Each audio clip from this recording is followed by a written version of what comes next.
میگوید که امام بخاری تقوای امت هست.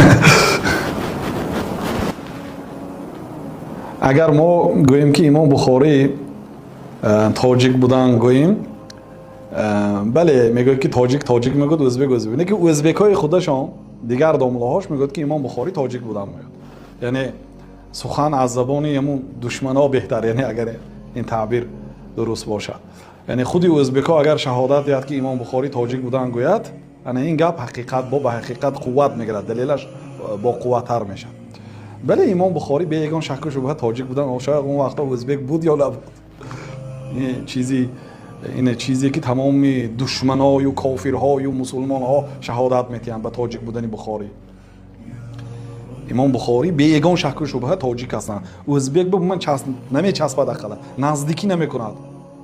اصلا در خود ازبکستان حاضره تاجیک‌ها از تاجیکستان زیاد است. مثلا تاجیکستان اگر دعوا دارد که 10 میلیون تاجیک داریم یا اهالی داریم، در ازبکستان شاید 12 میلیون تاجیک است.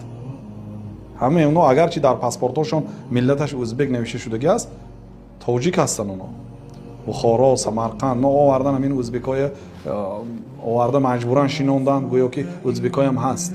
یکی مردمی سمرقند و بخارا از قدیم الایام تاجیک هستن و امام بخاری باب درباره سخن کردن با زبان فارسی گفته در صحیح بخاری حدیث آوردن. این چیز معروف و مشهور است و روش سیاه میکند ابرار مختار.